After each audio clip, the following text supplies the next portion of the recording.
Hey there folks, John here with ThruMyLens, and today I'm coming to you with another drone related video. Today I'm going to be talking about this. This is the DJI Mini 5 Pro. Now, the last video that I put up on the channel was a discussion of why you don't want to upgrade to the DJI Mini 5 Pro, particularly now when in about a little over a month from now, DJI is likely to get banned from being sold in the United States. And one of the big reasons why I was telling people don't buy now, because you really can't find them in the United States right now.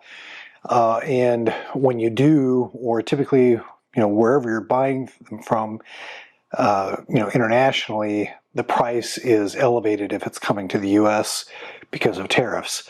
Well, about a day after I recorded that video, I finally, and believe me, I've been watching since September when the DJI Mini 5 Pro came out, I finally found a vendor who's located in South Korea who sold the drone at a price that, even after shipping and taxes, really wasn't a whole lot more than I paid for my DJI Mini 3 Pro, about 4 years ago, which is pretty much real close to the, real retail price.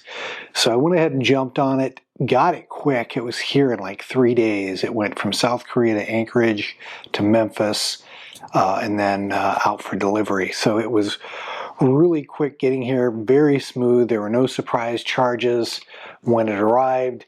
I made sure I put it on one of my more buyer-friendly credit cards in case there was a surprise tariff bill at the end. But there were no surprises. It was brand new, exactly as advertised. And I have been flying the heck out of this thing, testing it out. And I'm coming to you today with my thoughts, impressions, and this video is intended to be a supplement to the written photo review that can be found on ThruMyLens. I'll put a link in the description box so you'll be able to check that out. Please do go check out the written photo review. I will have a lot more content, a lot more specifics on the technical specifications, but again, just wanted to get a lot of my thoughts and impressions on video here for the ThruMyLens YouTube channel. So the first thing I want to make sure everybody understands, and a lot of YouTube influencers really skip over this part, but DJI has really misrepresented the weight of this particular drone. Historically, the Mini Pro line of drones was really attractive because it fell under 250 grams, which is the magic number both here US and in many other countries throughout the United States, where you can do a lot more with the drone than you can if it's over 250 grams. Here in the US, if it's over 250 grams, you absolutely must register it with the FAA, and that also makes it a little bit more restrictive on how you can use it. For example, you can't fly over people due to the weight. And there have been some accounts online that when people weigh these, that they are not under 250 grams as DJI claims. Got mine on a scale here as soon as I got it, and it's 252 grams. It's over. So I went ahead and registered with the FAA, and you need to plan on doing that when you get the drone. So let me answer this question up front. Am I getting rid of the DJI Mini 3 Pro because I got the Mini 5? No, I'm not, because that drone is under 250 grams and it's not registered with the FAA, and I have a little bit more flexibility with what I can do with that drone. Between the two, I've got a lot of creative freedom. What else? There are some really, really big quality of life upgrades here. When you look at the video footage and you look at the photos, I would say in 80% of the cases, you're not going to be able to tell too much of a difference between images or video footage shot between the two, even though the Mini 5 has a greatly upgraded camera, greatly upgraded sensor. It's now got the 1-inch sensor. You've got dynamic range for days. Where you will notice the difference in the images or video footage is if you're in a very high contrast scene, you'll be able to recover a lot more details in the shadows, and you won't blow out the highlights as well. Let me say too that one of the big things that I was looking for in the Mini 5 Pro was the ability to record video footage in DJI's true flat file. I believe it's called D-Log-M. I'll put it up on the screen. But the Mini 3 Pro uses D-Cinelike, and it's not a true flat file video format, so you can't truly get a huge amount of dynamic range, whereas this 1-inch sensor, this camera on this, is basically the same as what's on the Osmo Pocket 3, which I've had for over a year, and really that the image quality that I get from that just blows me away, and the flat files that it generates are the same file formats as the Mini 5 Pro. So I was really looking forward to that, and the video footage that I've graded has been just phenomenal. Again, DJI as well as others make some LUTs that you can just click a button and it looks phenomenal with one click. But then you can go in and further enhance that, play with the shadows and the highlights and the colors, and really it's a much more enjoyable experience to grade those true flat files that come from the Mini 5 Pro. Another quality of life thing that I really like is the cover that's on this.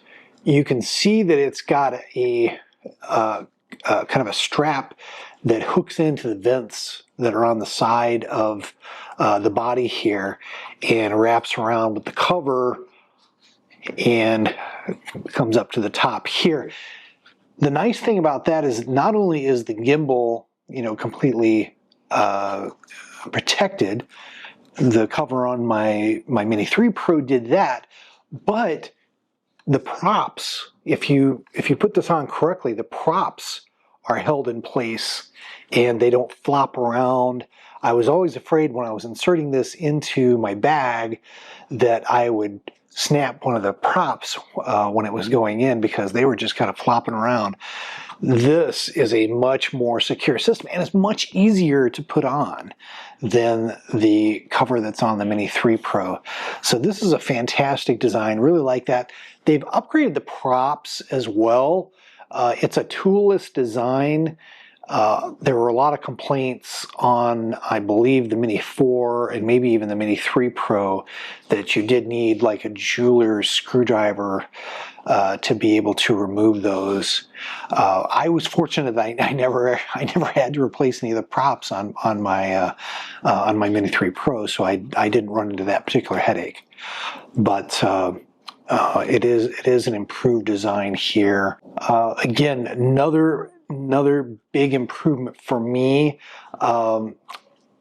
There are now a lot more sensors on this, on the sides, on the bottom, and this makes obstacle avoidance a lot better, a lot improved from the previous Mini 3 and Mini 4. And one of the things that's just so nice is that when you do a return to home and it goes into land, I mean, I've done, probably, 20 or 30 landings now, and each and every time it's within maybe an inch of the position and location of where it took off. I mean, it's dead on. You'll see some footage here of where I put it on a manhole cover in a park and it took off from there, and when it landed, it came right back on top of that manhole cover just perfect. That is so nice, because with the Mini 3 Pro, it didn't have those sensors to be able to really fine-tune the landing zone. So it might be 2 or 3 feet off, you know, one way or the other. I almost never was able to land with any reasonable proximity of where I took off from, and then had to manually bring it in, which not a big deal. It just sometimes if you're in a hurry, you want to quickly get the batteries changed and get back up in the air. It just takes a little bit more time is all. So really nice quality of life improvement there. Also want to call attention, not a lot of people talk about this with the Fly More combo. I did get the Fly More combo with the RC2 controller, and I was a little bit nervous that I wasn't going to like the new bag, that it wasn't going to have a bag as nice as what came with the Mini 3 Pro, because that bag rocks. This one is just as good, if not better. It's a little bit bigger. The drone itself is just a tad bigger, but inside you've got a lot more room. The only thing I wish it had, the Mini 3 Pro bag had an exterior pocket. There wasn't a lot of room on it, but you could put some stuff in there. This one does not. You've just got a pocket here in the lid, and I've got my backup props in case I need to change one in the field. I've got them in here, but there is more room on the inside, including this slot that's over here that you could put a lot of extra stuff. I keep the ND filters that DJI includes with the Fly. I believe that's exclusive to the Fly More. I don't think you get these unless you get the Fly More. Speaking of the ND filters, here they are. You get an ND8, an ND32, and an ND128. And I was a little nervous that because they were being included for free, that they wouldn't be of particularly good quality, but I actually have done some flying and recording with the ND32 and was pleasantly surprised. It really did a nice job for its intended function, and it didn't create any funky colors or any kind of crazy like X patterns that you used to get with cheaper ND filters on some cameras. It really does a nice job. I don't think I'll need to buy another set of ND filters, and they snap on pretty darn securely. So that was also nice. So good job DJI on this. Beyond that, again, the batteries, the battery caddy can now charge a couple of batteries at the same time, so that reduces your overall charge time, which is certainly welcome. Another reason why I'm not going to get rid of my Mini 3 Pro is that the batteries are backward compatible. I can use my Mini 3 Pro batteries in the Mini 5 if I want to. So that's huge. That can really extend my flight time if I need to. I can bring them and use them as a backup if I'm not going to use the Mini 3 drone itself. So that's one that not a lot of folks are talking about. So, but just super impressed. The drone is really, really worth the upgrade for me. Again, clear case of do as I say, not as I do. There's still a lot of risks with buying the Mini 5 Pro right now, just because of the environment with DJI and with the government. And it's just China, really, is what it comes down to. But if you can get a good price on one, and you need to upgrade, then do give it some thought. The big risk right now is what's going to happen after December 23rd, after the ban. Will owners of DJI drones and other DJI products be able to continue to use them in the United States? And there are just hundreds of thousands of these products in the United States, I can't imagine that you're not going to be grandfathered in to be able to continue to use them. And then you just have to hope that you'll continue to get firmware support from DJI, which I can't imagine that would not be the case either, because they have a lot of international customers.